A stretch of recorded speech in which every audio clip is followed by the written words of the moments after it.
Olá, estamos começando mais um episódio do Que Passa, o programa de divulgação científica da UNILA que busca discutir os assuntos do momento sob a luz da ciência. Estou aqui com meus amigos Ramon e Roberta e hoje vamos conversar com a professora Virgínia Osório Flores sobre a importância da preservação dos produtos audiovisuais. Professora, se apresenta para a gente, por favor.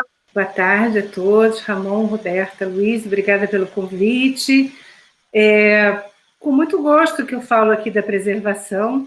Sou professora dessa disciplina no curso de Cinema e Audiovisual da UNILA. Fiquei super surpresa quando eu entrei no curso em 2014. Eu mostrei um filme que eu dirigi, com arquivos da Cinemateca do Museu de Arte Moderna do Rio de Janeiro, foi uma parceria que nós fizemos, e aí a Franciele Rebelato era diretora do curso nessa época, e todo mundo viu o filme e falou, bom, você vai dar preservação audiovisual. Em 2014, a turma de 2012 ainda não havia tido essa matéria. E aí, a partir daí, eu comecei a estudar, tá? Mas eu trabalho no cinema brasileiro desde 1975, fiz continuidade durante 10 anos, depois eu fiz muita assistência de montagem, na Moviola ainda, depois eu fiz assistência de edição de som, depois edição de som e depois montagem. Hoje ainda atuo como montadora de vez em quando. O ano passado, ano retrasado, eu trabalhei num filme chamado Tia Virgínia, que não saiu ainda, e ensino a edição audiovisual na UNILA e a preservação, são 2 cadeiras minhas permanentes, mas viajo também por outras matérias, como cinema experimental, são coisas que eu gosto muito da parte mais artística do cinema. Professora, para a gente começar essa conversa, eu gostaria que a senhora explicasse para a gente qual a função e a importância de uma cinemateca para um país, para um povo. Bom, as cinematecas, eu diria que elas começam com as ações de cineclube, né? O cineclube, toda vez que a gente pensa num filme que a gente gosta, a gente tem vontade de guardar ele, preservar ele, né? E os cineclubes começaram discutindo, levando filmes para público, né? Criando uma cultura cinematográfica, e tiveram muita importância no sentido do debate, né? De dar acesso, às vezes até de fomentar cursos de cinema, né? E eram sempre proporcionados geralmente por associações de críticos, e esses cineclubes e as primeiras cinematecas, elas tiveram essa grande importância, né, no sentido de coletar filmes, guardar, etc. Mas não existia ainda, né, nessas primeiras ações, o sentido de preservação completo, porque coletar é uma coisa, colecionar, guardar, mas preservar quer dizer muito mais coisa. Eu vou falar para vocês aqui os itens que uma preservação completa porque ela deve passar, né? Então, preservar filmes significa coletar, identificar, documentar, estabilizar, recuperar física, restaurar técnica e esteticamente, transferir para novos suportes de guarda, conservar, catalogar, difundir e disponibilizar, dando acesso para consulta permanente. Então, vocês vejam, é uma coisa bem diferente de que você pegar uns filmes e guardar, certo?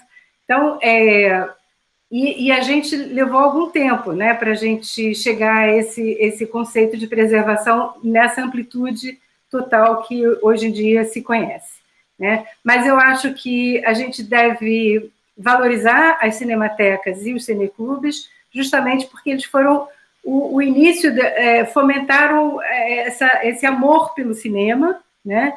Esse amor por conhecer como é que os filmes eram feitos, debater criticamente os conteúdos que traziam nesses filmes e também falar um pouco de tecnologia, de como é que eles eram feitos, etc. falar sobre gêneros cinematográficos, falar sobre correntes cinematográficas, né? Tudo isso começou com os cineclubes. E as cinematecas também. A Cinemateca Brasileira, ela só é fundada em 49, com um outro formato diferente do que ela tem hoje. E a Cinemateca do Museu de Arte Moderna, no Rio de Janeiro, ela é fundada em 55. Mas os primeiros cineclubes, o Henri Langlois fundou um cineclube que chamava Cercle Français du Cinéma, em 1934, junto com o Jean Mitry e com o Georges Franjoux, e a partir daí eles deram início a várias cinematecas começaram a se formar em vários países, né? Inclusive, talvez a primeira guarda desses filmes aconteceu na Segunda Guerra Mundial, que o Langlois fazia projeções clandestinas, né? E conseguiu guardar várias obras aí, né? Já é um início de uma preservação, mas muito diferente do que a gente conhece hoje. Professora, e como que é historicamente a preservação de produtos audiovisuais no Brasil? Então, como eu falei, né, a Cinemateca Brasileira só se funda em 49 e a do MAN em 55, do Museu de Arte Moderna do Rio de Janeiro, mas, assim, o trabalho era só de uma arquivística formal, mas como se fazia também com biblioteca, né? E o inventariamento, ou inventariação, não sei como é que se fala direito, da coleção, ela era feita de forma tradicional, né? Nada muito específico. Só a primeira reserva técnica climatizada, ela aconteceu em 66, quando o INCE passa a ser Instituto Nacional de Cinema, né? E aí acontece a primeira reserva técnica climatizada, significa que teria controle de temperatura e de umidade, que são coisas que para a película é fundamental, né? Mas, de qualquer maneira, ainda não se fazia o levantamento do que estava acontecendo com as películas, porque como tudo isso é um processo químico, né? E essa química ela vai alterando o material com o tempo, né? Ela vai reagindo tanto a temperatura quanto a umidade e a outras coisas também. Se você puser numa estante de metal pintada com uma determinada pintura, aquilo vai reagir, né? Então, isso não existia. No início era só realmente coleta e informação dessa catalogação. A partir dos anos 76, o professor Augusto Calil, da USP hoje, não sei exatamente qual era a relação dele com a Cinemateca Brasileira na época, mas ele vai à Alemanha Oriental, faz um curso e vem e traz as informações que teve um impacto profundo na maneira e nas qualidades rotineiras de uma cinemateca, né? Então, ele começa a fazer não só a catalogação, mas como também passar rolo por rolo de filme e ver como que estava esse filme, né? Então, além dessa catalogação, dizer que obra é feita em que ano, está em que tipo de suporte, qual o negativo, etc., etc., também se fazia um levantamento de qual a situação daquelas películas. Então, a partir daí, já no ano seguinte, em 77, a Cinemateca inaugura o seu laboratório de restauração fílmica. E, a partir daí, também essas cópias que se faziam, que se chama matriz de salvaguarda, né? Seriam cópias, mas com um determinado cuidado no processamento. Porque antes essas cópias eram feitas em laboratórios comerciais, que não têm um cuidado. Laboratório comercial é grande produção, né? Então não tem um determinado cuidado na realização dessas cópias, né? São cópias que quando são comerciais, são feitas para durar 5 anos e pronto, né? E aí, então, com esse laboratório de restauração da Cinemateca, as coisas começaram a mudar bastante. E aí tem uma coisa muito interessante na preservação, que é a cooperação. Já eu acho que desde os cineclubes já existia essa questão da cooperação, porque nem todos os cineclubes tinham as cópias que eles queriam fazer, as mostras, né? Então, as embaixadas também lidavam com essa coisa. Então, a preservação traz na sua gênese, essa coisa da cooperação entre várias cinematecas, entre vários arquivos. Então, a Cinemateca tem o nome de Cinemateca, mas ela é um grande arquivo de audiovisual, né? Ela tem esse nome, Cinemateca ainda, lá do início, mas... então, a gente vê que, na verdade, a preservação, como ela deve ser feita, no Brasil, ela começa mesmo em 77, né? Com essas informações que o professor Carlos Augusto Calil trouxe para o Brasil. E a gente fazendo agora um recorte para o nosso contexto atual, né? Nas últimas décadas, a gente viu que, com a ampliação do acesso às ferramentas digitais, né, a gente tem essa possibilidade da digitalização, né, e o uso da nuvem, né, das tecnologias de nuvem, para fazer o upload de todo esse acervo. Nesse contexto, eu te pergunto, né, qual que é a importância de se manter ainda os acervos físicos e não jogar tudo para o digital? Porque a preservação, a tecnologia também se preserva. Não é só o que tem dentro do filme, sabe? Mas é o suporte dele, né? Como o Philippe Dubois dizia, preservar uma imagem tecnológica no que ela possui de esteticamente mais identidade dela, né? Então, um filme película não é um arquivo digital, não é a mesma coisa. Quando eu passo de um suporte para outro, eu estou perdendo alguma coisa, ou estou transferindo para outro suporte. Eu posso estar mantendo, talvez, o conteúdo, a temática do que está sendo discutido e tal, mas eu estou perdendo o suporte original. E o suporte original ele é fundamental para a gente entender toda a evolução tecnológica, né?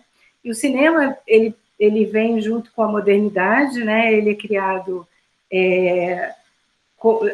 no final do século XIX, final do século XVIII, século XIX, não sei o quê, e realmente aí você tem todo um histórico, né, de tecnologia envolvida aí nesse cabedal. Não é só uma questão...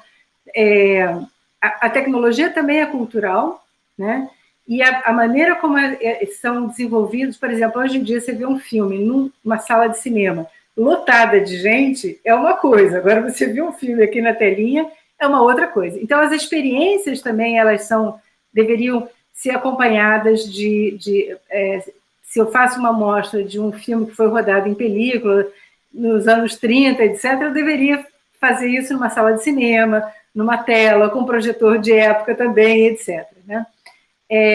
Então, eu acho que a principal questão aí envolvida nessa transferência de películas para suporte digital é a questão de a gente conservar a tecnologia.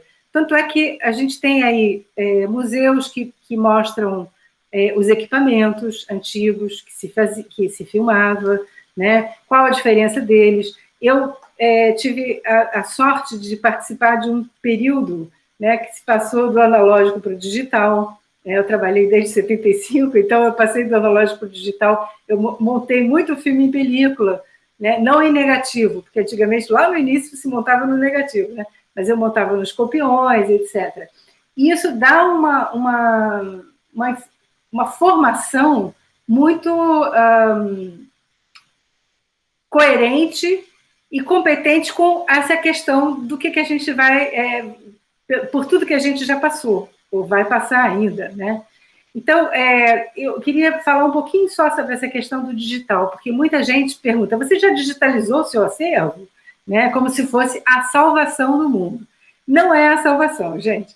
Recentemente, no semestre passado, eu dei a matéria de preservação e eu convidei o Marco Dreyer, que foi meu ex-aluno na Fluminense. Eu fui professora substituta na Fluminense no ano 2000, e o Marco Dreyer, hoje em dia, é um cara que trabalha com preservação digital audiovisual. E ele, nessa aula, foi muito boa a aula dele, os alunos adoraram. É importante a gente entender que no digital, a preservação digital ela é muito mais complexa e a gente tem muito menos conhecimento sobre a preservação de um filme, por exemplo. Um filme eu sei que dura 200 anos, se tiver mantido em condições especiais, né? Ali eu sei que ele vai durar. O digital ninguém sabe quanto dura. E o que existe aí de investimento para a preservação digital é uma enormidade de coisas. Primeiro, você tem que ter 3 cópias em lugares completamente diferentes. Você tem que ter uma pessoa que faça a revisão da integridade dos dados o tempo inteiro, que os dados se corrompem. Então, se você não faz essa revisão e substitui pelas tais cópias que você tem de segurança, né, você vai perder alguma hora. Não adianta você pegar... Quantas vezes vocês já perderam HD com materiais de vocês, né? Então, não adianta a gente pegar e botar, guardei aqui, bota na estante. Um HD parado é a pior coisa que existe no mundo. Né? Então, é por aí que a gente vai, né? A preservação digital, o digital está aí, veio. Essa questão da nuvem, o Ramon perguntou, eu acho que ela é problemática às vezes, porque a nuvem você terceiriza. Não é você que está guardando, né? Não é a sua... Lógico, a gente tem empresas e empresas, né? Mas, de repente, acaba. Quantas vezes eu vou acessar um negócio que eu já acessei alguma vez ali e não existe mais, né? Então, é isso. Então não tem saída simples, né, Virginia? Não é também apostar só no acervo físico, nem só no digital. Sim. Acho que a solução da preservação mesmo usar todas as ferramentas disponíveis que a gente tem, né? Exatamente. O Carlos Roberto, que foi da Cinemateca durante muitos anos e que fez vários trabalhos, ele repete a frase do Marx Engels: tudo que é sólido desmancha no ar, entendeu? Então, é preciso. E o digital, as pessoas falam, não é sólido. Também, tem um cartãozinho lá, né? De memória. Né? Nos últimos anos, né, a gente tem visto a cultura do Brasil literalmente em chamas, né? Teve o incêndio do Museu da Língua Portuguesa em 2015, o Museu Nacional em 2018, os acervos da TV Cultura, da Tupi, já tinham sido queimados em incêndios, né? E agora teve esse incêndio da Cinemateca. Na sua opinião, por que há tanto descaso com a memória e a cultura do Brasil? Os países colonizados, eles perderam digamos, o bonde da história, mais ou menos, né? Eu digo assim, porque trouxeram para nós, né, incutiram uma cultura e nós perdemos uma parte do desenvolvimento. A gente pegou uma cultura, um modernismo, uma modernidade que não pertencia a gente, né? Digamos assim, a gente não desenvolveu essa modernidade, a gente recebeu ela pronta. E então acho que isso é um dos problemas da gente não ter a filosofia em relação à cultura, em relação à preservação cultural, de tudo que envolve a cultura, como uma coisa que nos concerne mesmo, né? Aí desde das políticas públicas até a sociedade mais ampla, né? Todo mundo, né? Eu tenho a impressão que isso está ligado também ao apoio financeiro, obviamente, porque você só apoia financeiramente aquilo que você acredita e aquilo que você acha que importa, né? E aí eu acho que não é só o poder público que deveria estar atento a essa questão da preservação, é a sociedade como um todo. E se não existe essa filosofia incutida nos seres humanos de uma sociedade, isso não vai para frente, não adianta, né? A gente também tem uma classe política muito, muito... que falta uma cultura mais ampla, digamos assim, né? A classe política, eu acho que é uma classe política bastante precária no seu entendimento do que é uma cultura, do que é a cultura de um país, né?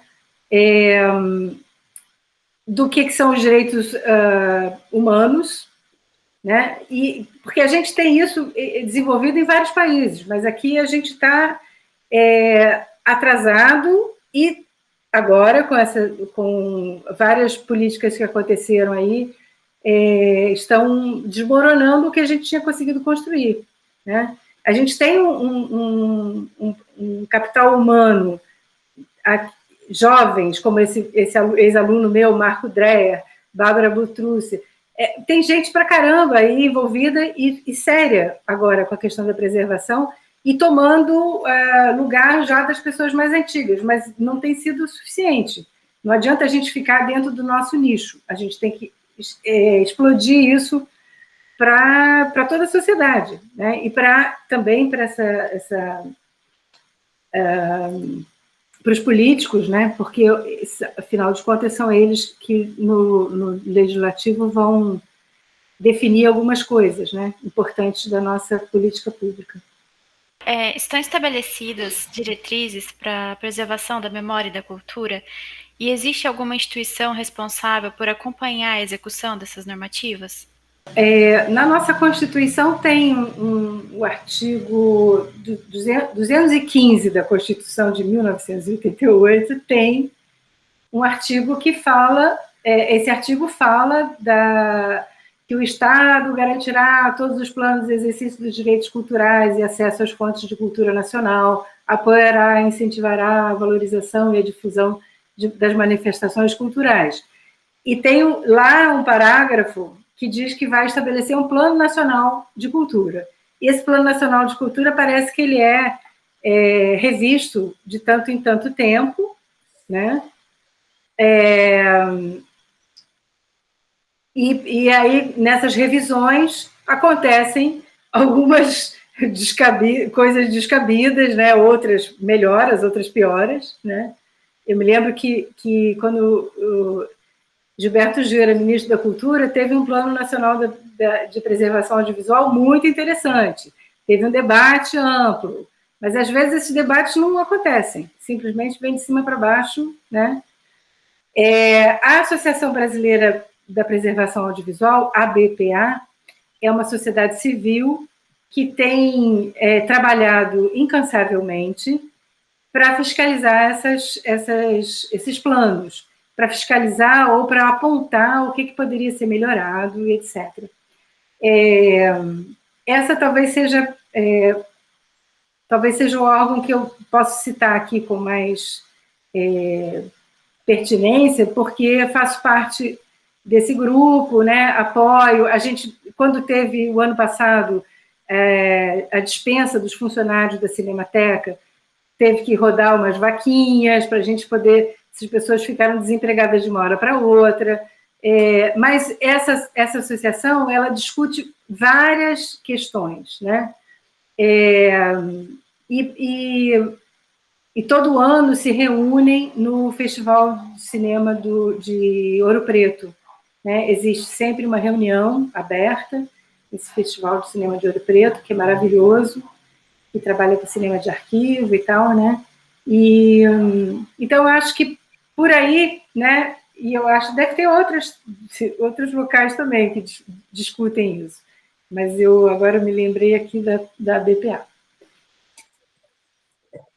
Legal, Virgínia. Você falou dessa situação, né, da demissão dos funcionários da Cinemateca, e o Luiz relembrou muito bem alguns dos principais fatos aí ruins da nossa cultura, né? Os incêndios que ocorreram aí ao longo dessa nossa linha do tempo.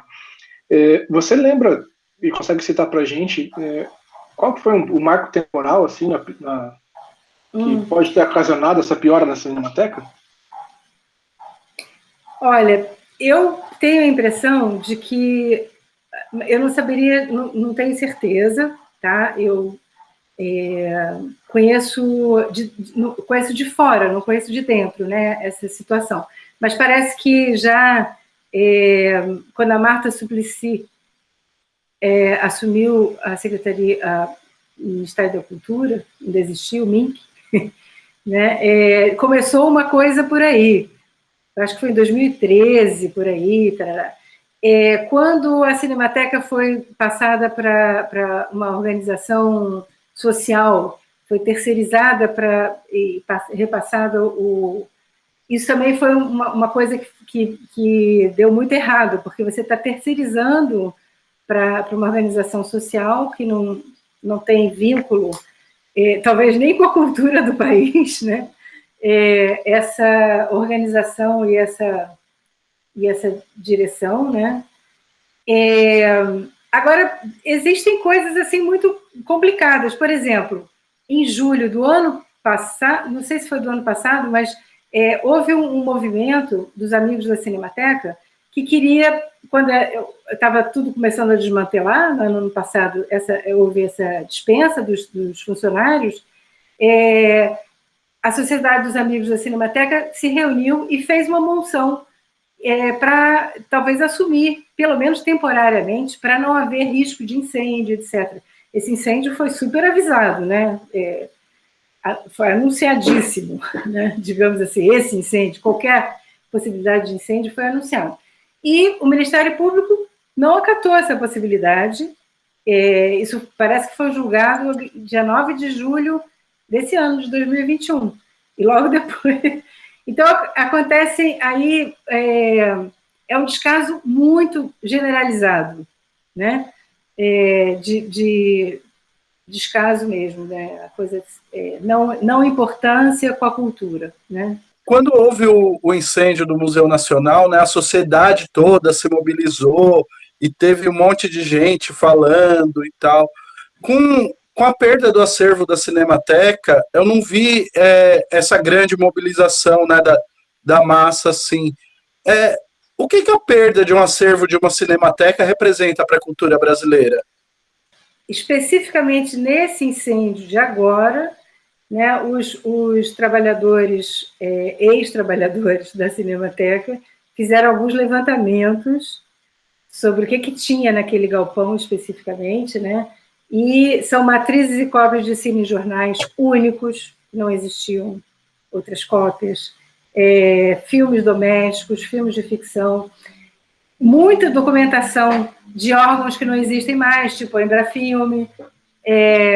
Então, é muito triste que a gente não possa mais ter esses documentos, não só audiovisuais, como também em papel, né, para a gente fazer pesquisa.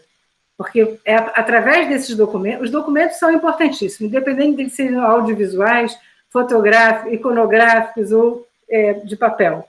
Né? Documento é uma coisa que... E também não importa o que está escrito neles, importa que eles existam para a gente poder ir atrás deles e aí, a partir deles, se tirar alguma conclusão, tá certo? Então, a perda é imensa, né? Hoje em dia, o audiovisual é reconhecido como fonte histórica e de memória no mundo inteiro, né? Então, os audiovisuais em si, a gente está perdendo documento, né? É documento que a gente perdeu. Mas eu vou lembrar aqui uma frase da diretoria da Socine. A Socine é a sociedade, é o maior congresso sobre cinema que tem no Brasil, né? É a Socine que promove, né, essa entidade, e eles fizeram um manifesto lindo, e o título é Nem o Fogo Apagará a Nossa Memória.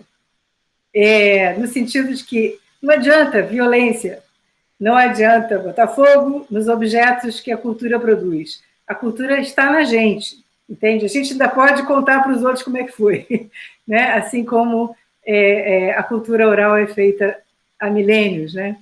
Então, não adianta violência. A senhora poderia falar um pouco sobre os outros países, em especial na América Latina, como que eles armazenam o seu acervo audiovisual? Como que é feita essa curadoria internacionalmente? Existe um cuidado para a preservação da memória audiovisual? Roberta, eu não sei exatamente como é que está o desenvolvimento específico em cada país da América Latina. Eu sei que a Colômbia tem um acervo muito grande, tem uma cinemateca maravilhosa, o Chile também, o Uruguai um pouco menos, mas tem. E eu diria que a palavra curadoria para preservação não se aplica, porque a curadoria é uma escolha, né? E o ideal é que não haja escolha. É óbvio que isso é ideal, né? Mas eu diria que a gente deveria trabalhar com o ideal como objetivo principal, né, da preservação, no sentido de que a gente não faria escolhas, não diria que um filme X é melhor que o filme Y para se guardar. Né? Eu acho que quase todas as cinematecas e arquivos, filmotecas, eles trabalham com uma coisa que seria tipo a urgência. Esse filme está prestes a evaporar da Terra, entendeu? Não vai ter mais daqui a pouco. Então, vamos investir em fazer uma matriz de guarda para esse filme, independente do que ele traga como conteúdo, independente de quem tenha feito. Isso, hoje em dia, ainda é uma questão bastante debatida, né?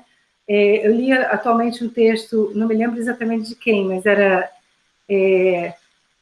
preservação, como o cinema monumento seria, né? Vamos guardar só os filmes que a gente considera monumentos, né? Mas não é isso, né? A gente deveria considerar. Agora a gente está tendo aí, agora não, já há algum tempo, no Brasil, temos uma grande filmografia indígena, né? Quem vai guardar esses filmes? Temos que pensar sobre isso. Então, não saberia te responder exatamente como é que... Mas eu acho que cada lugar desses, cada lugar tem um regimento, digamos assim, e como que eles devem funcionar, né? E eles não são iguais para todos os lugares, depende de cada um desses lugares, tá? Legal, Virgínia. Acho que ao longo do nosso papo você foi passando para a gente um pouco dos principais desafios, acho que os eixos aí que estruturam a preservação do audiovisual, né? Eu queria te perguntar, para a gente encerrar, sobre a disciplina que você ministra no curso de Cinema e Audiovisual aqui da UNILA. Que aspectos você trata sobre esse tema na disciplina e qual que é a importância dela na formação de cinema e audiovisual? Então, Ramon, existe um decreto do Conselho Nacional de Educação, do Ministério da Educação, junto com o Forcine, não sei se vocês conhecem o Fórum de Cinema e Audiovisual, que é um fórum que reúne todas as escolas de cinema, particulares ou públicas, num único lugar, né, digamos assim, tem pesquisas feitas por esse fórum. A gente já até sediou um encontro do Forcine na UNILA, não me lembro mais agora que ano que foi isso, acho que foi 2018. Então, existem essas recomendações, tanto do Forcine quanto do Ministério da Educação, que a resolução do Ministério da Educação é de 2006, que a preservação deveria ser incluída em todos os cursos de graduação de cinema e audiovisual. Algumas escolas conseguiram incluir essa matéria, outras não. A UNILA, desde o começo, o primeiro curso de cinema é de 2012, né, vai fazer 10 anos o ano que vem, e a gente já tem essa matéria desde essa primeira turma, né? E eu assim, tentando responder ao Ramon, não consigo te dizer tudo que eu abordo, porque é assim, um mundo muito grande. Primeiro, a UNILA não tem um laboratóriozinho de preservação, né? É uma ideia que a gente já conversou esse ano com o Delabem, da UNILA, para a gente tentar começar. Eu, por exemplo, tenho milhares de coisas que eu poderia doar para esse laboratório, né? Mas, fora isso, a própria... Me parece que o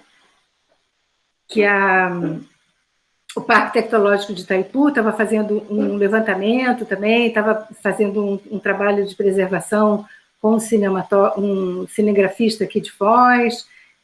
Então, está existindo aí um movimento de que a gente tem aqui um laboratóriozinho de preservação, para a gente até poder mostrar para os alunos, fisicamente, né, alguns equipamentos, algumas coisas assim. Então, sobre como que eu ministro essa aula, às vezes, por exemplo, esse ano eu comecei com uma live da BPA que discutia os acervos regionais. Qual a importância dos acervos regionais? E aí eu pedi os alunos para assistirem essa live e a gente debateu essa live depois. E foi muito legal, porque as pessoas, a partir desse debate, se pensou que um acervo regional, como ele é menor, ele tem menos recurso também, mas ele é menor, ele pode dar mais atenção ao acervo que diz respeito ao seu entorno, né? E também, com essa questão, com essa possibilidade de cooperação, você não precisa ter restauração, um laboratório de restauração. Se você precisar restaurar alguma coisa, você vai pedir para um outro lugar, né? E aí vai orçar, etc. E tal. Então, eu parto muito de debates ou de audiovisuais mesmo. Eu tenho alguns vídeos de entrevistas com pessoas competentes dessa área, né, que eu levo para a gente debater, e a partir de textos também. Existem muitos textos acadêmicos, de pesquisadores, e esses textos são debatidos com a gente em turma. Agora, eu acho que a principal importância é que o aluno, na nossa grade, essa matéria está no 7º período, então está faltando um período só para eles se formarem, e eles descobrem um outro mundo, onde eles podem se encaixar. Então, eu tenho alunos, por exemplo, que agora com a pandemia voltaram para as suas cidades, né, e alunos que fizeram essa aula de preservação no semestre passado, já estão agindo no lugar deles. Eu tenho um aluno em Varginha que está fazendo um trabalho de pesquisa dos cinemas antigos de Varginha, cinemas de rua, né, e está levantando um monte de dados a respeito disso.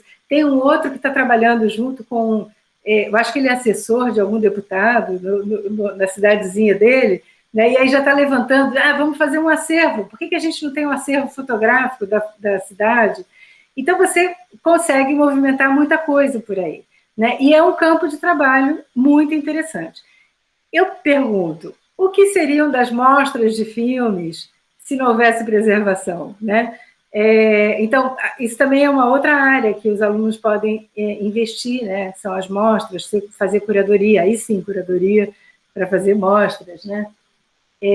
Então, eu acho que tem valido muito a pena. Eu fico super feliz quando eu dou essa matéria. Gratificante por eu ver também que ela desperta nos alunos que vão produzir películas, né? Porque muitos deles vão produzir película, alguns vão para a área de pesquisa, mas outros vão produzir película, entender que é importante que isso vire um documento para a história e que é importante guardar isso. Muito legal, Virginia. Te agradeço demais aí sua presença. Foi bem bacana conhecer um pouco mais a importância da preservação. Agradecemos bastante. Tá bom. Obrigada a vocês, gente. Obrigado, professora. Foi super esclarecedor esse programa. Vai ser muito bom para a gente. Bom, obrigado mesmo. Eu que agradeço e acho que se a gente difundir a ideia da preservação, quanto mais, melhor, né? Então, é isso. Eu espero que a gente se encontre em outros momentos aí. Então, pessoal, queria pedir a vocês que curtam esse vídeo, se inscrevam, façam perguntas. Estamos aí para qualquer coisa que der mais e vier.